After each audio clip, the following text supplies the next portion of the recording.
Hello everyone, welcome to my channel. I hope you all are doing great. चलिए तो फटाफट से current affairs cover करते हैं हम लोग। ये 12th ऑफ अप्रैल का करंट है जो मैंने यहाँ पे सारे न्यूज़ेस रखे हैं, तो हम डिस्कस कर लेते हैं। सबसे पहली न्यूज़ है हंसा 3 ट्रेनर एयरक्राफ्ट के बारे में। इंडिजीनियसली इस हंसा 3 एयरक्राफ्ट को डेवलप किया गया है। इसलिए डेवलप किया है ताकि इस एयरक्राफ्ट का इस्तेमाल किया जा सके पायलट्स को ट्रेनिंग देने के लिए, राइट? जो भी मतलब पायलट होता है तो ऑब्वियस सी बात है ना, पहले उसको ट्रेनिंग देनी होती होगी तभी जाकर के उसको लाइसेंस मिलता होगा। तो पहले क्या किया जाता था ना कि बाहर के देश से एयरक्राफ्ट्स को लेके आया जाता था, उससे पायलट्स को ट्रेनिंग दी जाती थी। लेकिन अब क्या किया जाने लगा है कि अब अपने यहाँ पर ही हंसा 3 ट्रेनर एयरक्राफ्ट को डेवलप किया जाएगा एंड इसी एयरक्राफ्ट का इस्तेमाल करके पायलट्स को ट्रेनिंग दी जाएगी और पायलट्स को लाइसेंस प्रोवाइड किया जाएगा। ये इंडिया का सबसे पहला इंडिजिनियसली डेवलप्ड एयरक्राफ्ट है, that's why this is very important for us. हमें ये याद रखना चाहिए। इसे किसने डेवलप किया है ये भी हमारे लिए जरूरी है। इसे डेवलप किया गया है by council of scientific and industrial research के द्वारा और इसका जो लोकेशन है, हेडक्वार्टर लोकेटेड है, वो बैंगलोर में है। And one more important thing is that कि ये जो ट्रेनर वाली एयरक्राफ्ट होने वाली है ये 2 सीटर हो। अब 2 लोग होंगे तभी तो समझ में आएगा ना, एक पायलट होगा जो कि उसको उड़ाएगा और दूसरा जो उसको ट्रेनिंग देगा, राइट? तो आप इस न्यूज़ को याद रखना कि ये एक ट्रेनर एयरक्राफ्ट है, इसको भारत ने खुद से डेवलप किया है and this is India's first indigenously developed aircraft. Now कुछ और एयरक्राफ्ट्स के बारे में बात कर लेते हैं, जैसे कि अभी जो न्यूज़ में था HAL HPT-32 दीपक, इसे भी डेवलप किया गया है भारत के ही द्वारा। HAL ने डेवलप किया है यानी कि हिंदुस्तान एरोनॉटिक्स लिमिटेड ने, लेकिन 2009 के बाद से इसे अब यूज में नहीं लेके आया जा रहा है। नेक्स्ट है पिलाटस PC-7 मार्क टू, इसे स्विट्जरलैंड ने डेवलप किया था। HAL HTT-40 इसे भी हिंदुस्तान एरोनॉटिकल लिमिटेड द्वारा डेवलप किया गया है और अभी ये प्रोसेस में है, अभी इसे डेवलप किया जा रहा है। नेक्स्ट इज़ HAL HJT-36 यशास, इसे भी HAL के द्वारा डेवलप किया गया है और अभी ये टेस्टिंग प्रोसेस में है, अभी इसकी टेस्टिंग की जा रही है। अगर आप करंट अफेयर फॉलो कर रहे हो तो यशास के बारे में मैंने पहले भी बताया है, इसका नाम बदला गया था, तो इसको मैंने वहाँ पे बता रखा है। नेक्स्ट है BAE सिस्टम्स हॉक, इसे यूके में डेवलप किया गया है यानी यूनाइटेड किंगडम ने, फॉर एडवांस्ड फाइटर ट्रेनिंग। होते हैं ना फाइटर एयरक्राफ्ट, जेट एयरक्राफ्ट्स, जिसकी ट्रेनिंग के लिए इसे डेवलप किया जा रहा है। तो बढ़ते हैं अगली न्यूज़ के साथ जहाँ पर INS वर्षा के बारे में हमें बात करनी है। नाउ इंडिया क्या कर रहा है? इंडिया ऑपरेशनलाइज करने जा रहा है INS वर्षा को। ये एक हाई स्ट्रैटेजिक नेवल बेस होने वाला है। ये नेवल बेस कहाँ पर डेवलप किया जाएगा? रामबिल्ली, आंध्र प्रदेश में, और ये नेवल बेस 2026 तक बन करके तैयार हो जाएगा। ये नेवल बेस डेडिकेटेड है फॉर न्यूक्लियर पावर्ड सबमरीन्स, मतलब एक ऐसा बेस है जहां पर न्यूक्लियर पावर्ड सबमरीन्स को रखा जाएगा और वहां से ट्रेनिंग दी जाएगी, एक्सरसाइजेस कंडक्ट की जाएंगी, इंस्पेक्शंस किए जाएंगे। ये पार्ट है प्रोजेक्ट वर्षा का, राइट? ये जो INS निकल करके आया है ना यहाँ से नाम, क्योंकि ये जो एयर बेस है, सॉरी नेवल बेस है, ये प्रोजेक्ट वर्षा का पार्ट है, तो यहीं से INS वर्षा भी निकल करके आया है वर्ड।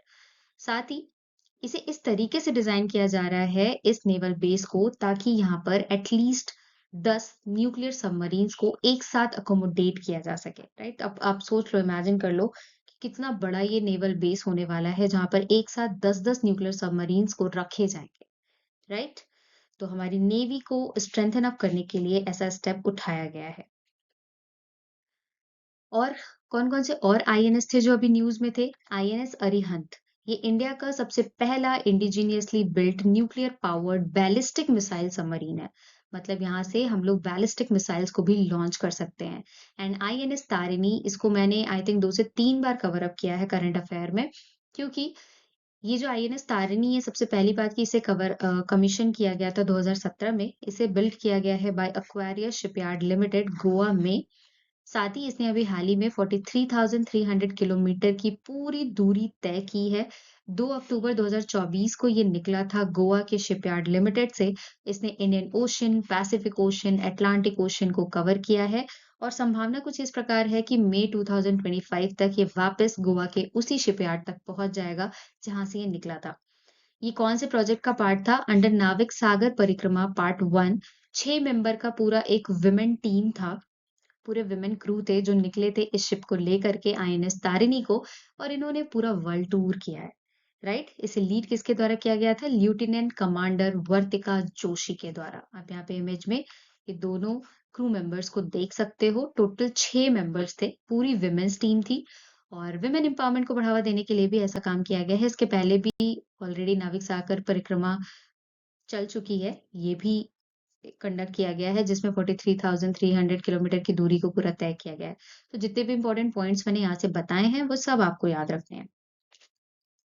बढ़ते अगली न्यूज़ के साथ जहाँ पर एक रिपोर्ट की बात की गई है, डिजिटल थ्रेट रिपोर्ट 2024। याद रखिएगा ये 2024 की रिपोर्ट है जो कि 2025 में पब्लिश की जा रही है।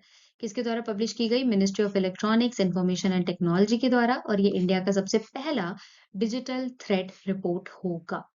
राइट? नीड क्या पड़ी? क्योंकि हम देख ही रहे हैं किस तरीके से लोग डिजिटलाइज़ होते जा रहे हैं, बहुत ही तेज़ी से डिजिटलाइज़ेशन बढ़ते जा रहा है और साइबर अटैक्स की वजह से जो हमारा सिस्टम है, वो फ़ेल होते जा रहा है। क्योंकि साइबर अटैक्स जब होते हैं, तो कोई भी चीज़ें प्रॉपर तरीके से फ़ंक्शन नहीं करती हैं, लोगों के फ़ोन्स हैक होते हैं, लोगों की आईडीज़ हैक हो रही हैं। तो काफ़ी ज़्यादा थ्रेट हमें है डिजिटली चीज़ों को फैलाने से या ये कह लें कि डिजिटलाइज़ होने से। तो इसी को लेकर के ये रिपोर्ट को पब्लिश किया गया, राइट?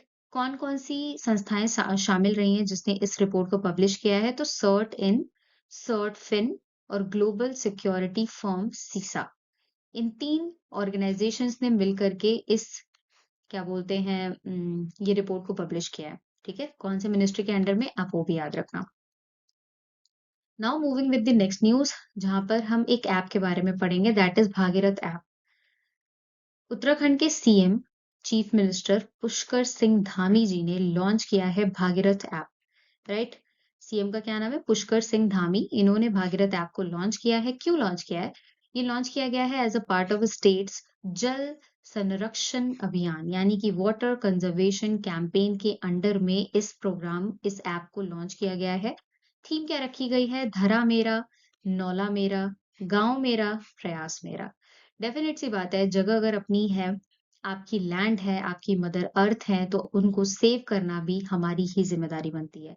इसी मोटिव को ध्यान में रखते हुए वाटर कंजर्वेशन के एम को लेकर के पुष्कर सिंह धामी जी ने भागीरथ ऐप को लॉन्च किया है और लॉन्च कब किया गया है इस ऐप को? 29 ऑफ मार्च 2025 को। तो नाम याद रहेगा क्योंकि हो सकता है अगर क्वेश्चन बनेगा तो डेफिनेट सी बात है आपसे पूछा जाएगा कि भागीरथ ऐप अभी न्यूज़ में था, इसे कहाँ पर लॉन्च किया गया और इसका मतलब क्यों लॉन्च किया गया था? तो वाटर कंजर्वेशन के लिए। नेक्स्ट न्यूज़ डस्ट स्टॉर्म तो बहुत ही ज़्यादा भयंकर आया है। यहाँ पे तो मैंने दिल्ली को कवर किया है इवन यहाँ अगर आपको बनारस और प्रयागराज की भी मैं बात बताऊँ तो यहाँ पर भी इसी तरीके का डस्ट स्टॉर्म आया था। तो काफ़ी ज़्यादा सीवियर डस्ट स्टॉर्म देखने मिला दिल्ली एनसीआर में जहाँ पर विंड की स्पीड करीबन 80 किलोमीटर पर आवर की थी। ड्रॉट्स, एरिड कंडीशन, लो वेजिटेशन ये सब कॉजेज़ हैं डस्ट स्टॉर्म आने के। समझ रहे हो आप? ओवरग्रेजिंग, डिफॉरेस्टेशन, अनसस्टेनेबल फार्मिंग जिस तरीके से हम फॉरेस्ट की कटाई कर रहे हैं। आपने तेलंगाना का केस सुना होगा जहाँ पर कांचा-गाची-बोवली वाला जो फॉरेस्ट एरिया है वो क्लीन किया जा रहा है और भी तमाम इस तरीके के फॉरेस्ट को क्लीन किया रहा है just for the sake of development. Right? तो अगर इस तरीके से अगर हम नेचर से खिलवाड़ करेंगे तो डेफिनेट सी बात है कि नेचर अगर हमसे खिलवाड़ करने लगेगी तो फिर बचना मुश्किल है। कुछ इसी प्रकार का डस्ट स्टॉर्म हमें देखने मिला। बहुत जगह पर लाइटनिंग देखने मिली, बिजली ऐसी कड़की कि कई लोगों की डेथ हो गई। राइट? ये जो डस्ट स्टॉर्म था राजस्थान, हरियाणा, दिल्ली, गुजरात और यूपी के कुछ पार्ट्स में देखा गया। Early warning, sustainable land use और कम्युनिटी रेज़िलियंस ये कुछ प्रयास हैं। मतलब एफर्ट अगर आप बोलो कि इसके लिए हम क्या चीज़ें कर सकते हैं कि इन फ्यूचर ऐसी चीज़ ना हो, तो हम अर्ली वार्निंग सिस्टम का इस्तेमाल कर सकते हैं। सस्टेनेबल वे में अगर हम लैंड को यूज़ करें, तो इस तरीके की चीज़ें आगे घटित ना हो। लेकिन जिस तरीके से फॉरेस्ट को कट किया जा रहा है, आई डोंट थिंक सो कि इस तरीके का ये जो चीज़ हो रही है, नेचर कर रही है, ये स्टॉप होने वाली है। अब आप सोच लो कि अप्रैल का मंथ चल रहा है। डे टाइम में इतना ज़्यादा टेम्परेचर राइज़ हो जा रहा है कि मुश्किल हो चुका है लोगों का बाहर निकलना। लेकिन वहीं रात का अगर आप वेदर देखो, रात में बिल्कुल ठंडा, बिल्कुल कोल्ड, ऐसी वाली कंडीशन हो गई है। तो this is all impact of climate change. जिस तरीके से मौसम बदल रहा है, ये सब हमारी ही किया धरा हमारा ही है क्योंकि हमने पेड़ों को काटा है, हमने नेचर को डिस्टर्ब किया है, राइट? तो यहाँ से एक ही सीख मिलती है कि प्लीज़ सेव नेचर। ट्रीज़ लगाइए, उनकी केयर करिए। ट्रीज़ लगाना ही केवल बहादुरी नहीं होती है, उनकी केयर करना भी हमारी ही ज़िम्मेदारी होती है। कोई पेड़ अगर मुरझा रहा है, उसे वाटरिंग करना, ये सब हमारी ज़िम्मेदारी है, क्योंकि वो खुद से तो पानी लेने जाएँगे नहीं, हमें ही ध्यान रखना पड़ेगा ना। चलिए, तो इसी के साथ अगले न्यूज़ की तरफ मूव ऑन करते हैं, that is Gaurav glide bomb. हाल ही में डीआरडीओ ने सक्सेसफुली कंडक्ट किया है एक ट्रायल जहां पर लॉन्ग रेंज वाला ग्लाइड बॉम्ब जिसका नाम है गौरव इसको टेस्ट किया है। कहाँ से टेस्ट किया है? सुखोई 30 MKI फाइटर जेट से थ्रो किया गया इसे, ठीक है? सुखोई में इसे लोड करके लेके जाया गया और इसे वहीं से लॉन्च किया गया। ये एक guided long range glide bomb है। बॉम्ब है, ठीक है? मिसाइल नहीं है।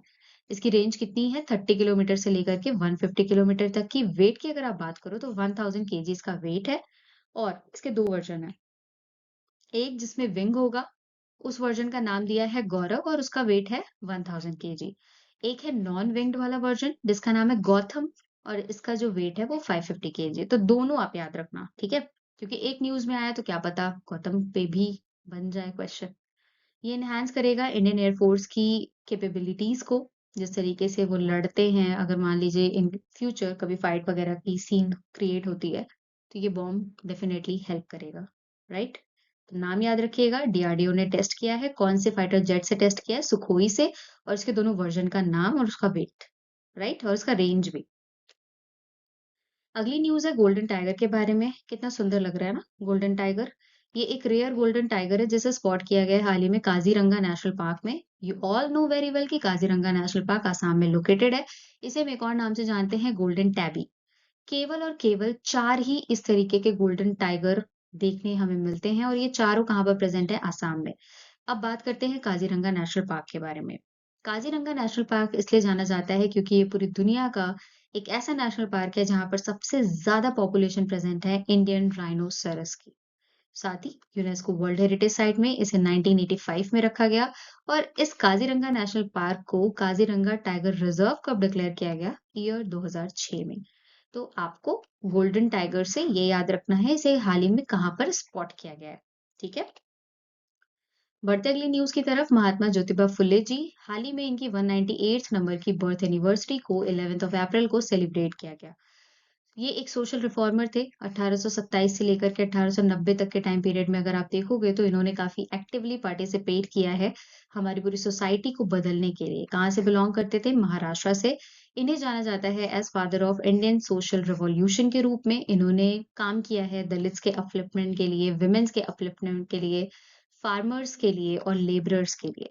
साथ ही was first leader who used term Dalit.